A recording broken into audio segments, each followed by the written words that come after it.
What's up, everyone? Welcome to another episode of Real Estate Moguls. My name is Findlay-Shirras, and on today's show, we have Victor Ahn, the co-founder of RealCloud, a software that uses property and homeowner data for the entire U.S. to help agents visualize on a map who is most likely to move so they can be more efficient with their prospecting. So thank you for being on the show. Of course. And I'm excited to talk about RealCloud and sales and how to help people do better in sales, because that is what the base of this industry is in, and they kind of need help with it because most of them don't make any. So let's talk about an overview about like what is RealCloud and why did you start it? So I'll talk about why I started it before what it is, because I think it makes more sense. Okay. Why I started is it was a product that I always imagined should have been out there before I got in the business, because I started in the commercial business. And the only way I can actually get in front of people in commercial real estate is by cold calling. And when I first got into it, it was just like this free-form database where you had to collect it from 5 or 6 different major providers, and then kind of make sense of what it is, try to find the phone numbers, and just smile and dial, right? And that's how I built my business, right? Mm-hmm. And it's not that I didn't enjoy the calling part. It was I'd make 1,000 calls, and maybe, if I'm lucky, 200 numbers were correct, right? Mm-hmm. And I was just constantly calling numbers that were incorrect, mm-hmm. and that's what burnt me out. This was close to 8 years ago, and I said to myself, about 2016, I was like, there has to be a more efficient way. I had a great year, but I realized I wasted a lot of time. Right, and so my passion for what I was doing was dying because I was doing things I didn't like doing. Right, so I always categorize myself as probably the most laziest, ambitious person out there, because I try to find the most efficient way to do the task that's so simple. Mm-hmm. Right, and so I can cut corners, I will. Right, and if I have to create a system around it, it was a 3-year run, but that's why I created it, because it's just like it was so wild, wild west. Okay. And so what it is we created a centralized database, okay, for all property owners, right? And what I mean by that is you can actually now log into the system, and with the property address, find the person, right? Whereas before you have to find the person's name and then figure out where they live to see if that's the right contact info. Now I can type in the address, let's say in Beverly Hills on Elm Street. I can hover over the map, click on the house on a Google Maps, which makes it a lot easier, mm-hmm. and then it'll give you who owns it, when they bought it, their property profile, their cell phone number, their email address, all their social profiles, right, in mm-hmm. one click, mm-hmm. right? And what that was for me is to be able to save the agent time, right? Because as agents, we only have 40 to 60 hours a week. Mm-hmm. in theory, and most of it's spent on things we shouldn't be doing, mm-hmm. right? And I realized I was spending 30 hours a week finding new phone numbers to call instead of just calling, right? And so our goal was to compress a 30-hour prospecting week to find and compile a list into under 2 hours, where within the 2 hours you can just call and move on to the next property, right? So we actually gave a tool where you can actually hyper-local farm. Where does the data come from? Man, multiple, it's a lot of different sources. So, when you hit the unlock button on the property for the name, you're tapping into everywhere, over 50 different polls, right? So as intimate as the credit bureaus, where we would pull information from there. We have when you go to the grocery store, they have the rewards program, right? That data is stored somewhere. Somebody's got to do something with that data. Right, so we figured out that just by compiling lists and lists to see who has better data, who doesn't have good data, right? And our main focus is the personal contact, not the home lines, but the cell phone and the email addresses, right? And the social media links were kind of like a bonus, but that is now more of the focal point that the agents like than the actual sell. Mm-hmm. Because it all comes down to actually picking up the phone and calling them. It's a lot easier to add them on LinkedIn or Facebook, but mm-hmm. they still don't want to pick up the phone, mm-hmm. right? The ones that do love it because our accuracy is about 70% right now, from about a test of 1,000 polls, yep. which, back in my day, we're lucky if we get 10%, right? So it was just an increase of probability, which increases my probability to meet more people and get more deals. So give me like the experience of the agents. So it sounds like you're catering towards agents who want to focus in a specific geographic area, and they're like, okay, I want to look at all the homes in this cul-de-sac or neighborhood, and I want to call them because I want to prospect them. And they just go to your platform, see on a map the homes in that area, click on each one, see the number, and then are they calling through the platform? We will have that integrated fairly soon. Okay. It won't be a mass style platform like most would like, and we do this for a reason, because imagine you mass style a bunch of cell phone numbers, you're going to piss off a lot of people. Yeah. The reason why other softwares that are out there and they allow mass style is because the phone numbers they have are home lines. Yeah. So I don't care if my home phone goes. I mean, I would care, but if I So wouldn't cell care phone as much. numbers? It's all cell phones. Really? Yeah. If we get a return call and it's a landline, we don't consider that a success rate. Right? Because That's cool. yeah, for us, landlines really doesn't do much for us, right? Because it's just kind of hard to make a connection with somebody, because how often are people home now, Yeah. right? Now, what are these agents calling for? Have you had learned best practices of here are the best times to call, here's what to say? Like, do you guys have information around that? Yeah, so following Inman, it's just everything kind of built up to this moment. We had some collateral that we were going to launch on best practice on if you have a listing, right? When you have a listing, your value is one thing, is you actually have inventory. But to the community, it shows that you're trustworthy. Somebody else trusted you to sell their house. So then you can use that and leverage that into, hey, I'm here, I'm doing good for your community, I'm selling it for a great price, I want to build a community, and your conversation is based on that listing, right? Because activity breeds activity, right? So we're going to teach scripts on how to get the listing if you just sold in the area, or how to get the listing if you have an escrow in the area, or if you have a listing, or how to get the listing after you just closed, right? So give me a tip right now. If I'm an agent, what are like one or two of your best practices when you're making those phone calls? Things to say. Yeah, I mean, so it's funny because everything I've been doing on the commercial side, I'm just rinsing and repeating and doing on the residential side. And it's working. I can't say it's worked to the exact same amount I would like it to, because we haven't been doing it for that long. Yeah. But the best pitches are, if I have a listing, which I do now in Century City in California, all I go into the condo building is I call them and say, hey, my name is Victor Ahn. I have ABCXYZ listed, right? Were you aware of this listing? They usually go, no, or yes. Yeah. I don't push. I just say, well, I just wanted to let you know this is the type of activity we've been having. This is a 3-bedroom unit. I've had a few people come by looking for a 2-bedroom unit, right? So if you know anybody in the building, but I usually am pretty forward and direct when it comes to something I have very active, right? And then at least to a point where I always say, well, next time you're home, I'll be there. Or I always forward a meeting into like the next 3 days. I say, I'm gonna be back at the condo working on some stuff to get this thing sold. Will you be there? I'd love to drop off card. And so at least now it's a phone call and then a face, right? So that's always how I like to do it, is make the call to introduce yourself, right? In commercial, it's much more vicious, right? It's like, I got this deal at this time, this price. With residential, it could be more warm, it could be more friendly. If I have inventory, usually it's a lot easier when they say, oh, wow, you just listed this. Can I come see it? It's like, oh, I'd love to show it to you, right? The best is when I have a listing, it's not on the market, I call the whole neighborhood and say, hey, and this has worked beautifully for us. We've did this only twice, but we say, hey, we just listed this property, right? It's in Century City. It's not on the market yet. It's coming on in 3 weeks. 10 days from now, we're doing an owners only open house. No agents are allowed. Wanted you to see this before it hit the market, in case you had friends and family that want to move in the area.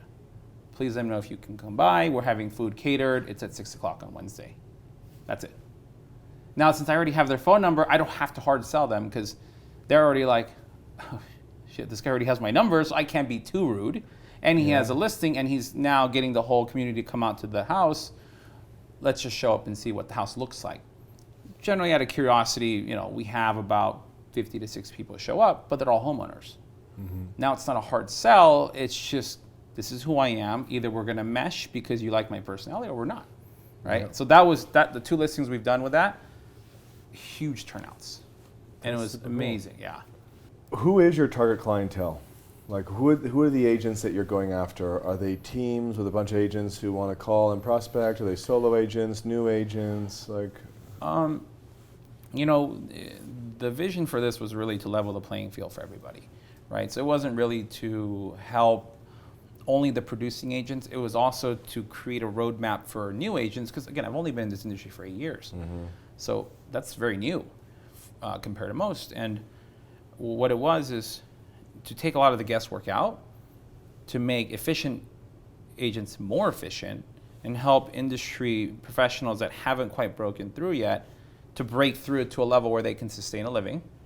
And 5-10 years from now, they're going to be the next guys that take over the market share, right? So it's really, for us, we're going to cater a program to where we can help newer agents get from $1 to $3 million, and then $3 to about $10 million in sales a year, and then 10 on up. It's, from any team you do over 20, 30 million, everyone can learn from something, right? Because they do everything a very particular way, right? what's your current price point? How are you pricing it all out, the services? Yeah, so we like entry level. So we did a $59.99 model, a $129 model, and then a $399.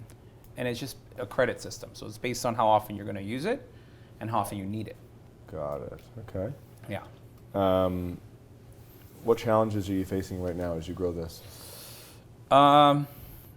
Luckily, it's always scary when you're launching something new, and it's even scarier when it's in real estate, because it's such a fast-paced environment now.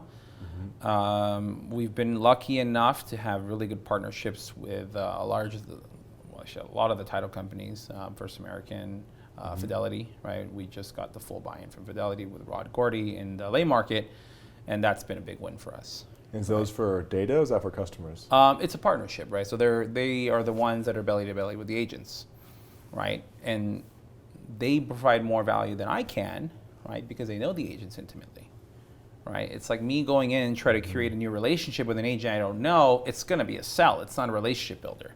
I'm only there because they see me as a salesman. Yeah. But partnering with a company like Fidelity, or in specific in our area, Rod, they already dominate that market in terms of 20 years, right? Yeah. So they've already built that relationship. So these top producers, they don't want to hear from me. They might know my name in passing or not even know me at all, but if I now approach them, and I never approached them before, they're like, oh, he's selling me something. Right. I don't want to hear it. So for all the other startups that are watching, because we have a bunch, what did that deal look like? And so what are they doing to help you grow? What are they getting in return? How does that whole thing look? What does that look like? It has to be a win-win, right? And because it's title and we are something that's new, we had to show enough value that our software is going to be a benefit to both their agents and them, mm-hmm. right? Because if they bring a bad product, it kills reputation. So it took some time to get most of these title companies on board.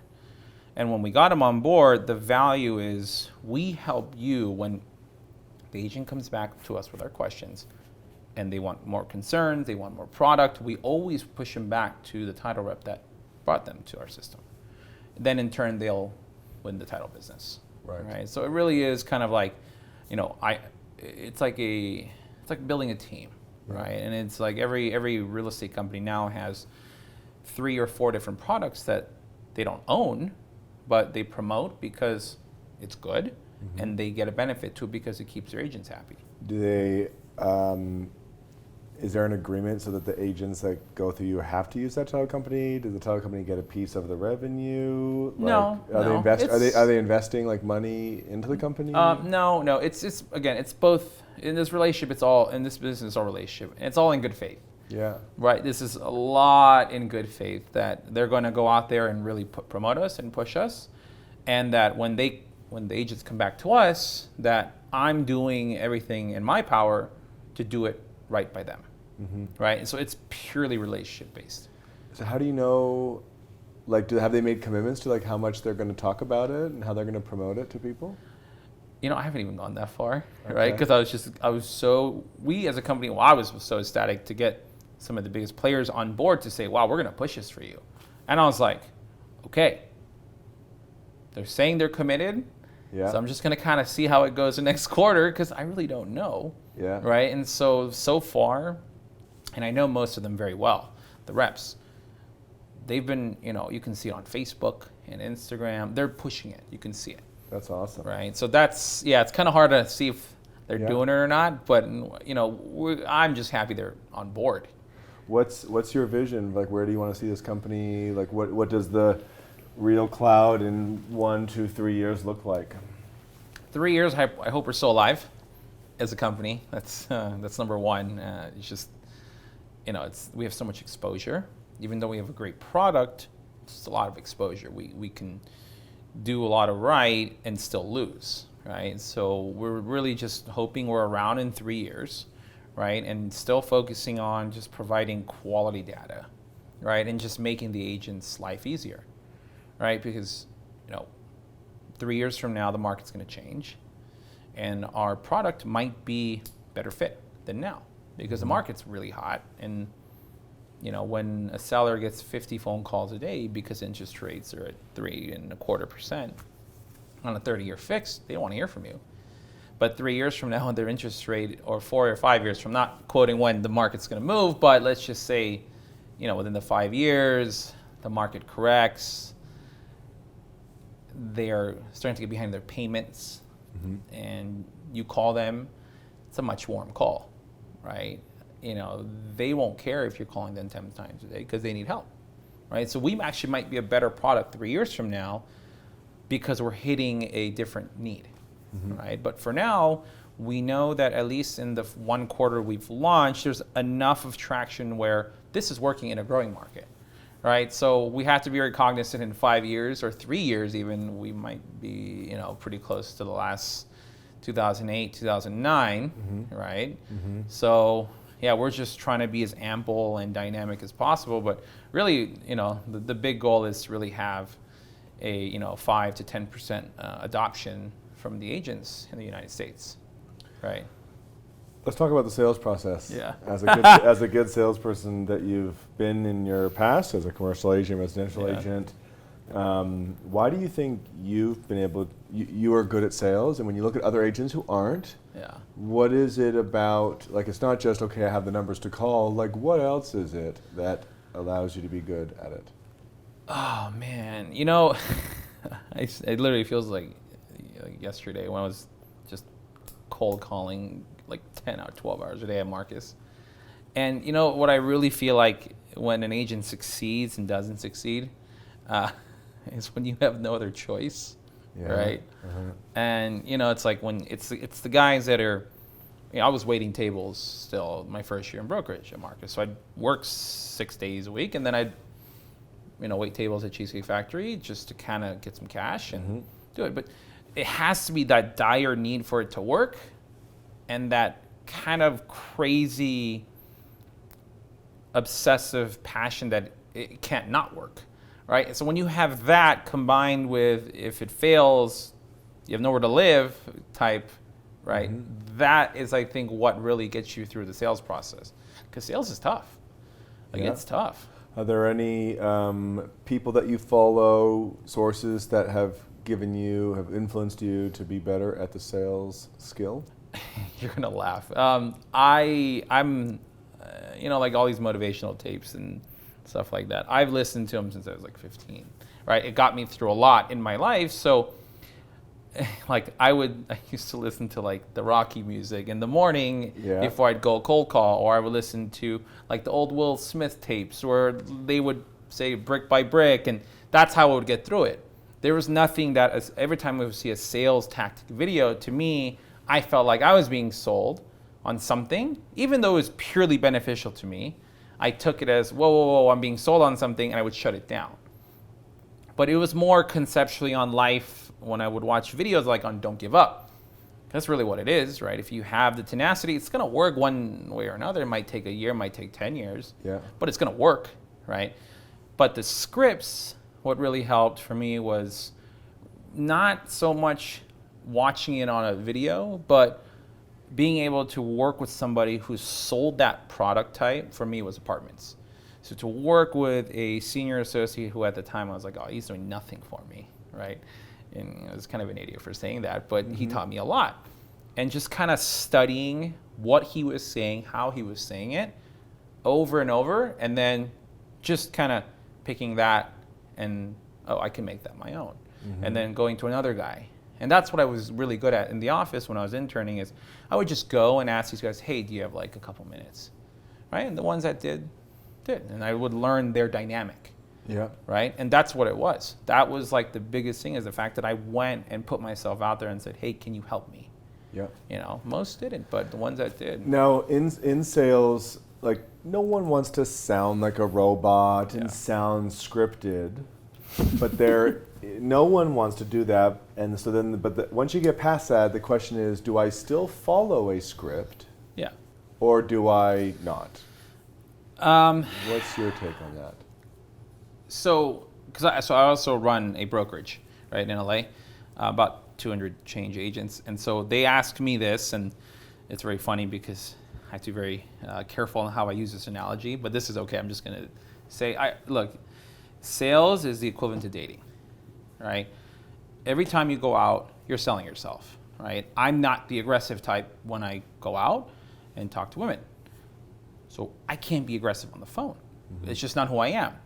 So it took me a long time to understand, just be yourself, understand what a value pitch, a interest generator, a window of opportunity, and a follow-up close. Understand what that dynamic looks like, study the script, but when it comes down to it, it has to be organic, right? I could try to be the slick guy that goes and talks to a girl at a bar. It's just not going to work. It's not me, right? But if I go and use awkward humor, laughter, right? That's just what I do, right? And that's just who I am. So once I do that, and I realize on the sales part, I love making people laugh. So I would crack jokes, very risky jokes I shouldn't be cracking over the phone, especially I've never met the guy. Yeah.